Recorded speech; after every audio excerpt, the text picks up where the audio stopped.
La testostérone chez la femme.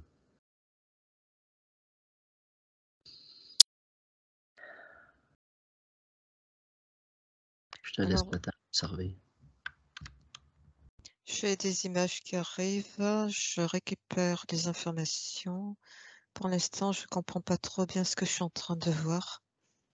Hem, ah oui, ça ressemble à l'intérieur d'un crâne, avec, là où se situe l'hypothalamus, l'hypophyse, la glande pinéale, tout ça. C'est ce que je suis en train de voir. Une image, avec, allongée comme ça là. Enfin, je me comprends quand je dis ça. Pourquoi ça? Ah ben oui, c'est pour me dire que, heu, la testostérone, tout se passe, au niveau de la tête, hein, du cerveau, donc du système nerveux, en lien avec, les glandes, et à partir de là, apparemment, il y a des glandes, stimulatrices et qui vont permettre de fabriquer la testostérone. Ça me parle de la peau, ça me parle aussi des surrénales, ça me parle des ovaires. Heu, voilà. Euh, Là, tu viens de me parler de la peau, des glandes, des ovaires, parce que là, tu intègres plusieurs aspects corporels. Oui, oui, apparemment, il y a des sécrétions qui se font, au niveau de la peau, du tissu adipeux, et il y a des sécrétions qui se font par le cortex, surrénal, mais aussi par, les ovaires, parce que la testostérone est un androgène qui vient jouer un certain rôle, et là, je ne sais pas pourquoi, j'ai l'âge de 14 ans. Ah oui, une tranche C'est. d'âge Ouais, entre 7 et 14 ans. Voilà. entre 7 et 14. Ça ressemble à quand les garçons changent au niveau de la voix aussi. Ça correspond à un temps d'adolescence, de l'acné aussi. Ça me parle d'un cycle. En fait, de ce que je comprends, la fille, rentre, on peut dire, un temps cyclique.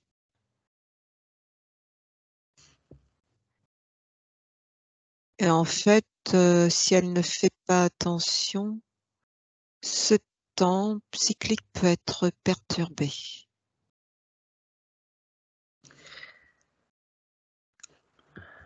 Qu'est-ce que tu veux dire par euh, perturbé? Perturbé?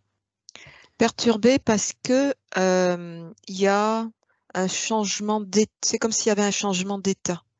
Ça bascule, d'un état enfant où certains organes étaient en sommeil, vers un état, plus actif, qui va mettre en route, des choses, chez le, heu ça me c'est il y a le mot qui arrive, puberté. En tout cas, ça commence par préparer le terrain, 7 ans, pour pouvoir, à partir de 10 ans, 11 ans, rentrer, dans une étape, presque finie. Presque finie, ça me parle d'un cycle, un développement cyclique, de l'activité sexuelle et reproductrice, de la femme. OK. Donc ça peut être perturbant parce que c'est les hormones qui se manifestent. Il y a un aspect qui semble être une accélération entre les générations précédentes et les générations actuelles, que les enfants sont plus, ou les filles plutôt, sont plus dans ce cycle-là accéléré, sont plus tôt.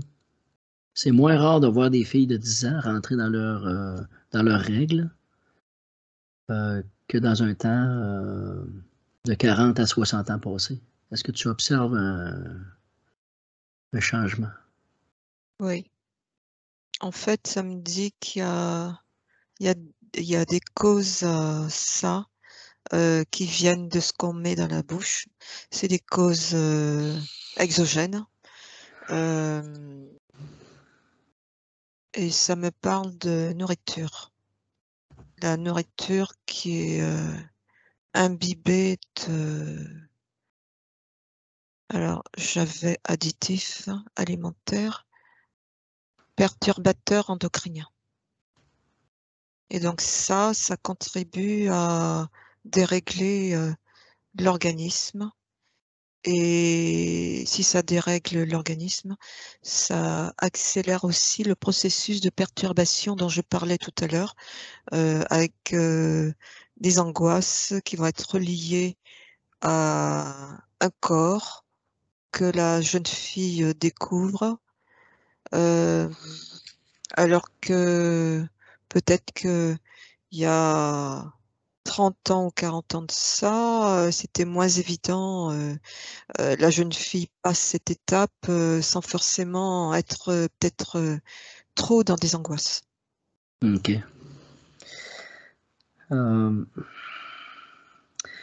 Les perturbateurs endocriniens, c'est quoi leur nature? Alors, je laisse venir. Ça me dit que c'est des produits chimiques qui, par nature, donc n'ont rien par rapport au vivant et qui viennent apporter quelque chose au niveau du corps en déréglant les processus normaux du corps. Donc, tu as parlé d'acné, par exemple. Ça me parle d'acné séborréique. Et ça me montre un dos avec beaucoup d'acné, des gros points d'acné, purulents pratiquement. Ouais. Et là, c'est lié. Ah oui, ça me fait un lien avec les oestrogènes. Ouais, parce que la peau, on avait vu tantôt que la testostérone pouvait être produite par la peau aussi, là. Mais ça me donne pas la nature des perturbateurs. Tu dis que c'est des produits chimiques, mais de quelle nature? Alors, produits chimiques fabriqués par l'homme, c'est vraiment des produits qui sortent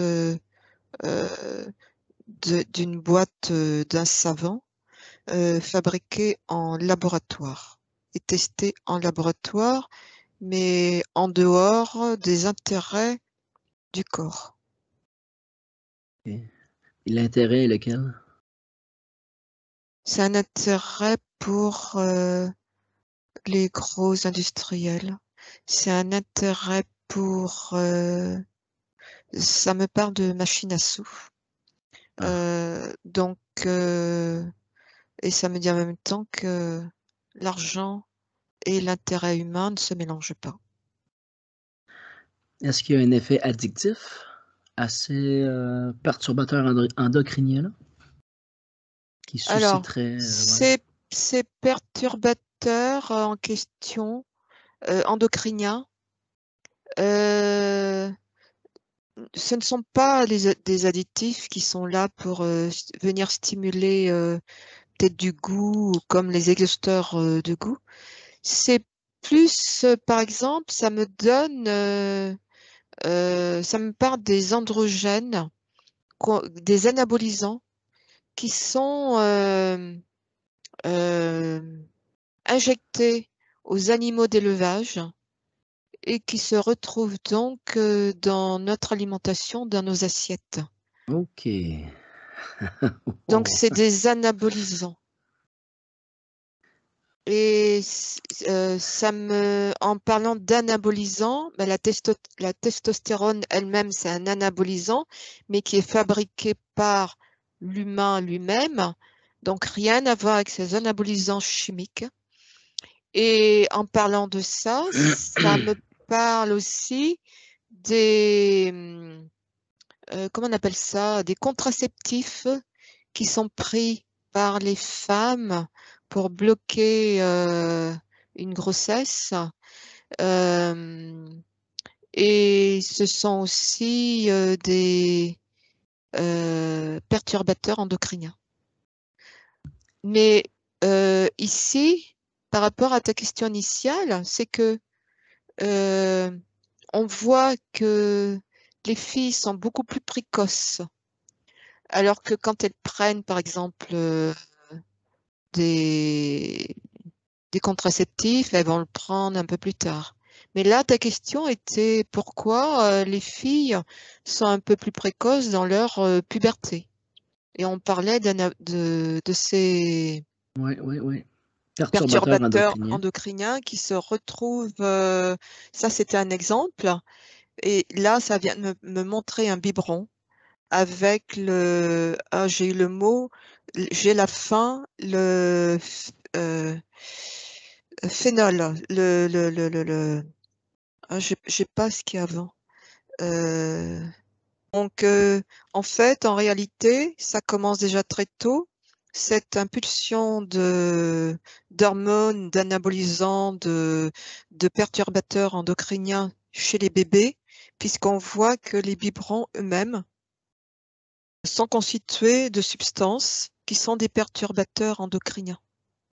Ça, c'est une sorte de plastique spécifique qui fait faire ça, C'est ça. qui est supposé d'être interdit dans l'industrie alimentaire aussi.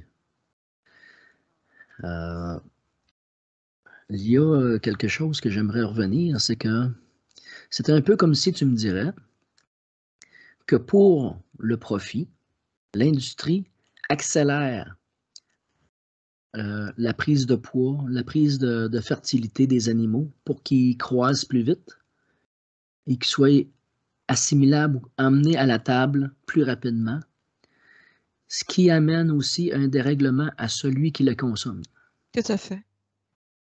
Parce que on n'est pas censé manger ces choses-là, même si notre foie est un organe qui est très bien fait, mais il n'est pas fait pour des accumulations de substances indésirables dans le corps, parce que ça va être là, ça va être là, ça va être là, ça va être là.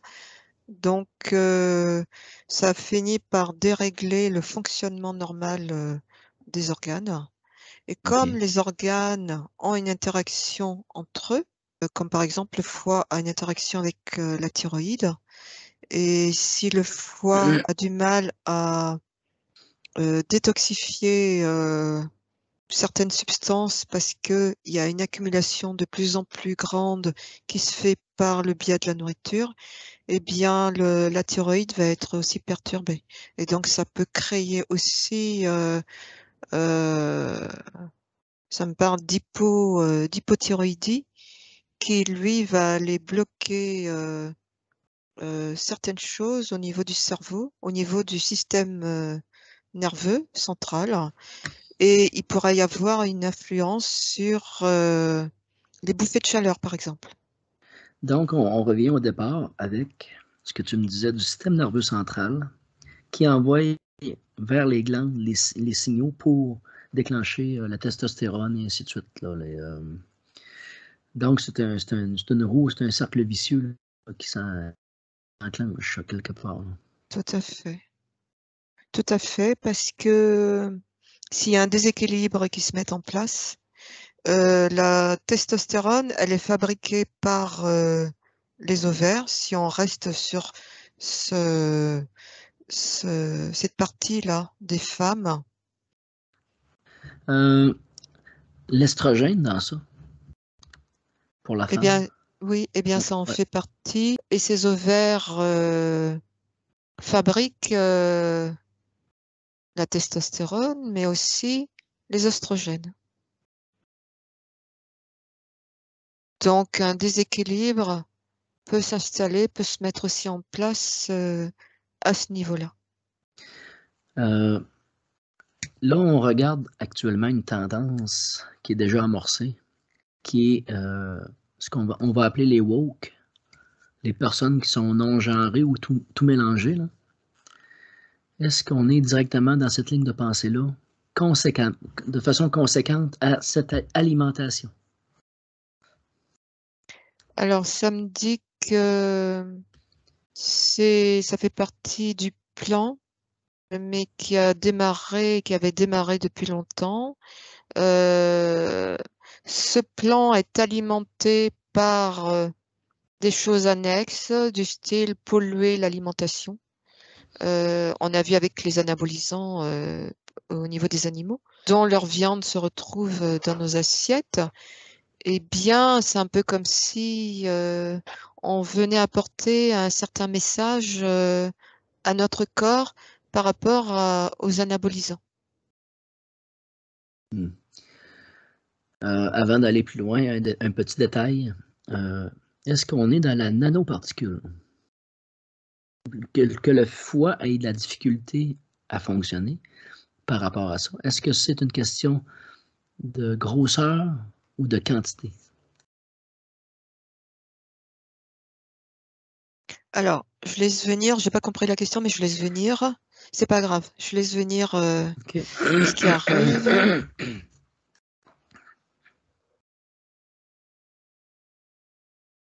Ça me dit que on absorbe énormément de nanoparticules qui sont cachées et que ces nanoparticules ont un rôle, elles viennent déstabiliser le fonctionnement des organes aussi parce que comme elles ont une taille inférieure à 100 nanos, elles pénètrent très facilement là où elles ne doivent pas pénétrer, comme par exemple les organes comme le foie, le pancréas, le cœur, et ça participe à venir faire dysfonctionner les organes. Alors, c'est pas directement qu'il va y avoir un lien avec ces modifications hormonales, mais indirectement, c'est-à-dire que ça, plus ça, plus ça, plus ça, au niveau de l'organisme, c'est comme si l'organisme, quelque part, ne s'y retrouvait plus. Hmm. OK. Maintenant, on pourrait peut-être aller voir c'est quoi ce fameux plan de polluer l'alimentation volontairement. Alors, polluer l'alimentation volontairement, alors je récupère les informations. Si ça chamboule tous les systèmes, parce que euh, quand un système est chamboulé, il y a une interaction sur le reste. Donc, quelque part, ça vient modifier aussi, ça vient apporter des informations au niveau de l'ADN et ça réinforme aussi l'organisme. Et c'est des chamboulements qui ne sont pas forcément prévus et qui, normalement, notre corps a la faculté d'adaptation, ne serait-ce toujours par ces systèmes d'ADN. Mais il y a d'autres paramètres qui se rajoutent. Donc, il y a très peu d'organismes qui arrivent à être dans une adaptabilité parce que, en fonction des autres paramètres qui se rajoutent, ça crée chez les êtres humains des désordres, des troubles qui ne sont pas souhaités, comme par exemple, ça me parle d'adénome hypophysaire. Et les adénomes hypophysaires sont énormément légion. Légion, et il y a une incidence aussi par rapport à tout ce qui se passe là, tout ce qu'on ingurgite au niveau des aliments. Sauf que comme on est sur l'hypophyse, l'adénome hypophysaire, alors l'adénome hypophysaire, ça me le montre comme des kystes, un kyste. Et en fonction de là où il va être positionné, il va avoir un impact à tel endroit ou tel autre. Comme par exemple, ça peut avoir un impact sur les glandes mammaires. Ou alors, ça peut avoir un impact directement sur les glandes, sur les ovaires. Et si ça a un impact ici, eh bien, ça va aussi déstabiliser dans le sens où ça peut créer, ça me parle de aménorrhée. Et si ça parle d'aménorrhée, alors aménorrhée, c'est absence de règles ou alors des règles irrégulières chez la femme. Et si ça parle de ça, eh bien, on voit bien que il y a quelque chose qui n'est pas normal, qui vient interférer le fonctionnement normal du corps. Là, je reparle de, de ce développement cyclique chez la femme qui, entre 7 ans et 14 ans, l'amène à maturer son corps pour aller vers une sexualité et une reproduction épanouie. Sauf qu'ici, on voit bien qu'il y a des interférences ici qui viennent contrecarrer cet équilibre-là.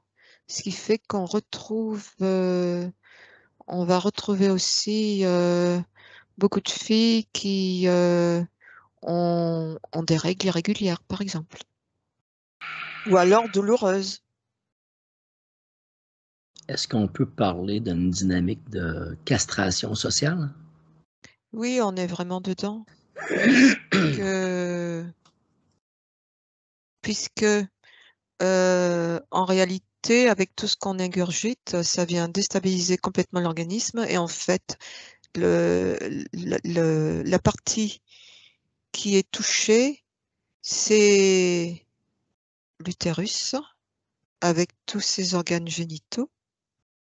Et il y a un sens ici, on est en train de s'attaquer à l'être, il se reproduit. Ici, on est en train de s'attaquer dans un certain sens à ça. OK. Est-ce qu'il y a deux classes sociales? Est-ce qu'il y a une classe sociale visée et est-ce qu'il y a une classe sociale exclue de ce processus? Ça me dit que non, dans la mesure où les aliments, c'est les mêmes qu'il y a partout et que tout le monde, quelle que soit la classe sociale, quelles que soient les différentes classes sociales, tout le monde mange la même chose. Voilà. C'est plus dans le sens de maîtriser la partie procréatrice de l'être humain. Est-ce que ça nous amène à je partais pour dire le transgénisme, mais le transhumanisme? Oui, mais ça m'a parlé tout à l'heure en fonction de ce que ça va générer. Par exemple, cet adénome hypophysaire, euh, si, si par exemple cet adénome se situe sur la partie qui stimule la FSH et la LH, c'est au niveau du cerveau, eh bien, euh, ça peut générer de l'hyposécrétion et donc la FSH et la LH vont moins stimuler les ovaires pour fabriquer ce qu'il faut, c'est-à-dire les ovules, et les faire maturer de manière à ce que au niveau du 14e jour, aux environs du 14e jour, ces ovules arrivent à maturation et libèrent ces ovules-là de manière à ce qu'il y ait une ovulation et qu'il y ait une rencontre entre spermatozoïdes et ovules lors d'une relation sexuelle. Sauf qu'ici, c'est perturbé. Si ça crée, s'il n'y a pas assez de sécrétion, eh bien, la femme ne tombera pas facilement enceinte et ça peut créer des problèmes de stérilité. OK. Et dans leur plan, il semblerait qu'il y ait cette partie qui est visée aussi. Je suis vraiment sur la partie qui est dédiée à la femme. C'est une agression, une attaque vraiment à sa qualité de reproductrice. Mhm. C'est vraiment ça qui est visé. Est-ce qu'on parle du système immunitaire? Est-ce qu'il y a un aspect qui pourrait être soit renforcé? C'est sûr que le changement d'alimentation est la source première. Et suite à ça, qu'est-ce qui pourrait renforcer le système immunitaire à lutter contre cette invasion ou cet aspect-là?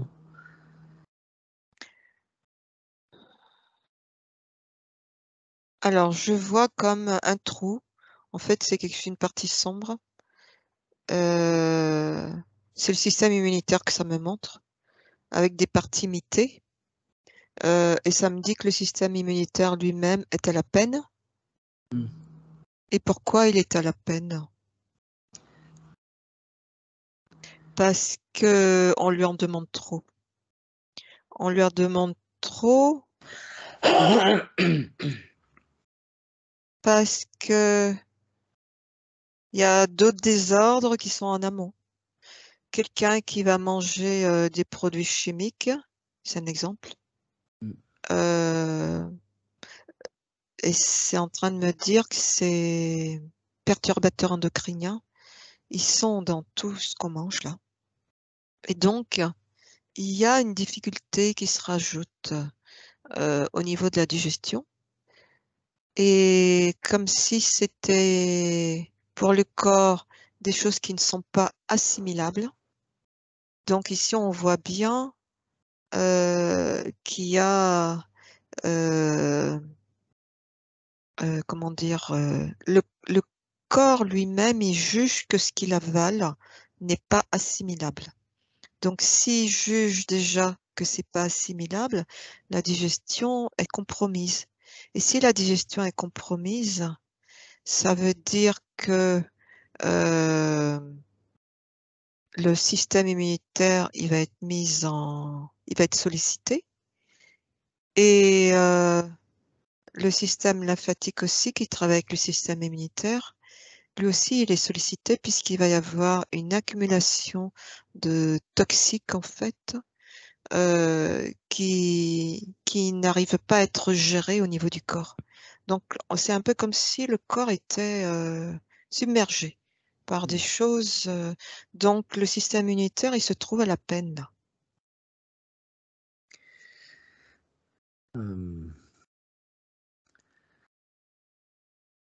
En dehors de l'alimentation, y a-t-il des aspects, quelque chose qui favoriserait le redressement de ce système immunitaire? C'est sûr qu'on peut parler de l'alimentation, d'une atmosphère saine aussi au niveau de la famille, de la société pour bien vivre, être heureux, le bonheur.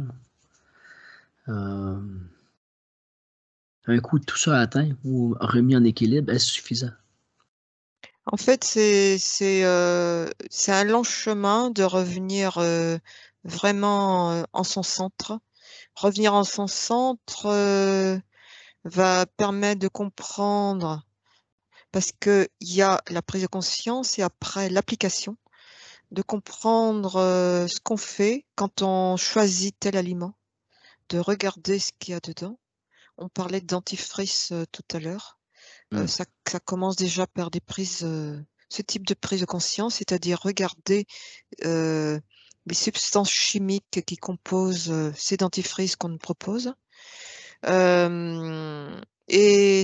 au fur et à mesure, ça va développer du bon sens, un bon sens qui va se mettre en place au fur et à mesure qu'on se rapproche de notre centre.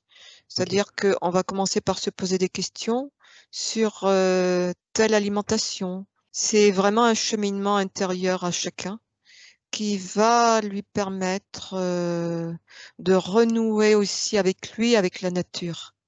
Ça peut être quelqu'un qui va se remettre peut-être aussi à faire du sport. Parce que le fait de faire vieillir son corps, parce que ça, c'est faire vieillir son corps aussi. Oui. Par tout ce qu'on ingurgite, on va vers une décadence progressive de son corps. Et le fait de faire vieillir son corps aussi par tous ces éléments qu'on n'appréhende pas, eh bien, c'est revenir à soi, redévelopper des moyens pour se rendre autonome. Ça peut être des exercices physiques, du sport, des choses qui ont du sens, éteindre sa télé parce qu'on se rend compte que ce qui sort de la télé n'est pas forcément nourrissant pour le cerveau, son intelligence propre. Et donc, c'est revenir à soi, renourrir ce cercle humain. Même les médicaments. Les médicaments, c'est aussi des perturbateurs endocriniens. Ne serait-ce que les, les gélules, ces espèces de coques-là, Ouais, l'enveloppe. oui, les enveloppes là, eh bien, eux aussi, il y a des perturbateurs dedans. Donc, c'est tout. Voilà. Est-ce que le savon, bon, je parle au niveau de la peau, là, est-ce que le savon fait partie, est-ce qu'il y a des perturbateurs endocriniens dans les savons, dans les shampoings Oui, actuellement? oui, ça me parle de gélifiants, de conservateurs euh, en tant qu'additif. Ça me parle de tout ce qui est E200, entre E200 et 299, qu'on va retrouver beaucoup dans tout ce qui est cosmétique, shampoing, euh, savon, détergent, produits vaisselle, en fait, tu parles de peau. Les produits Oui. vaisselle, on les a sur la peau. Et c'est vraiment revenir à du bon sens. Comme par exemple, pas forcément être obligé d'utiliser tous ces produits, mais on sait que si on veut dégraisser, l'eau chaude aussi dégraisse. Ces produits vaisselle sur lesquels il est annoté dégraissant. Mais l'eau chaude dégraisse, donc il n'y a pas forcément de mettre un produit vaisselle, voilà. Ouais, c'est une question de chimie au niveau du savon à vaisselle. C'est de la chimie qui s'opère entre la particule graisseuse et l'élément qui est dans le savon lui-même, qui a une modification chimique entre les deux. C'est ça. OK. Donc, système immunitaire, testostérone. Au niveau du comportement ou de l'attitude, des tempéraments, des caractères, c'est quoi l'impact social de toutes ces perturbations-là? C'est quelque chose qui va dérégler aussi les tempéraments et qui va ramener progressivement la personne vers, qui va beaucoup faire appel à son système nerveux. Donc ça risque de faire des personnes qui déclenchent progressivement des troubles nerveux. Et au fur et à mesure qu'ils déclenchent ces troubles nerveux, comme ils ne sont pas dans leur centre pour essayer de comprendre qu'est-ce qui se passe, pourquoi ils gèrent mal leur environnement, eh bien, ils vont aller se jeter sur d'autres produits, des anxiolytiques, parce que ça génère des angoisses, de l'anxiété. Et tous ces produits vont venir amplifier le phénomène de déséquilibre des anxiolytiques qui viennent bloquer, qui ont un effet sur les oestrogènes, mais aussi sur la testostérone. Ça me parle aussi des antimigraineux, parce que quand on mange autant de produits qui n'ont rien à faire dans notre corps, on voit bien que nos systèmes qui détoxifient sont à la peine. Avec cette accumulation de toxines, ça crée des migraines, des céphalées, des maux de tête, voilà. Eh bien, même ces antimigraineux qui nous sont proposés, c'est vraiment vicieux parce que on nous empoisonne d'un côté et d'un autre, tiens, voilà un antimigraineux pour ce poison qui a déclenché chez toi des céphalées ou des migraines. Et comme par hasard, cet antimigraineux est lui-même un un poison poison. qui va venir encore amplifier le déséquilibre hormonal. OK. On parlait de l'intention cachée derrière. Il y a une espèce d'aspect pour perturber la reproduction. Est-ce qu'il y a un aspect simplement de profit aussi qui se cache derrière avec la pharmaceutique, peut-être? Avec là? La pharmaceutique, Ah tout, oui. tout le monde de la pharmacie. Là. Oui, mais ça a déjà commencé. Ça me parle des les couples qui sont stériles et qui vont se faire aider dans leur stérilité. Il y a déjà ici des choses qui sont prévues en cachette. Voilà, et ça fait fonctionner, comme tu dis, le corps pharmaceutique au niveau Ouais. des hormones, parce que ces personnes qui sont stériles, quand elles vont demander une aide, eh bien, qu'est-ce qu'on va leur donner? Des hormones. Des hormones que ne fabrique plus leur corps. Et donc, c'est préférable, effectivement, d'inhiber la sécrétion hormonale naturelle du corps et de guider ces personnes qui sont stériles après pour aller leur donner des hormones artificielles qui sont créées par l'industrie pharmaceutique, parce que ça fait tourner aussi l'argent. Ouais.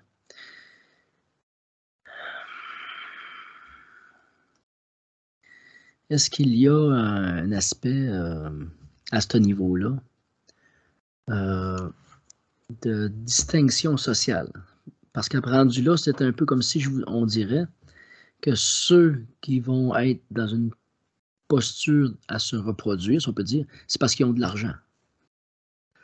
Il y a un cercle vicieux, là. C'est.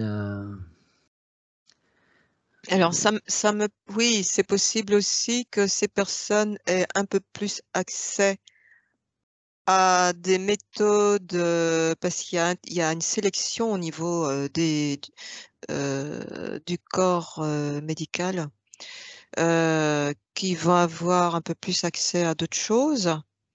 Mais il faut pas se leurrer, ils vont bouffer autant que les autres des hormones. Et Ouais. puis, ceux qui ont moins d'argent, eh ben, c'est limité. Ah ben oui, voilà l'explication. En fait, les personnes qui sont stériles, ils acceptent de faire un travail avec ces personnes-là à condition qu'elles soient dans une tranche d'âge. Et en fait, ces personnes vont faire tourner aussi la machine sécurité sociale, même si c'est pas elles qui payent. C'est quand même OK. elles ou le public qui paye. Ouais. Et donc, ça fait tourner quand même euh, le système de l'argent, puisque qui c'est qui finance la sécurité sociale? Est-ce qu'il y a une cohésion entre l'alimentation, les pharmaceutiques?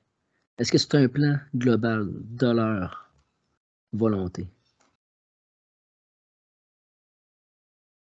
Est-ce que c'est prémédité de l'ensemble? Oui, j'avais compris. Ça me dit que... Alors, au début, tu es parti sur le fait... tu avais utilisé un mot, un système de contrôle.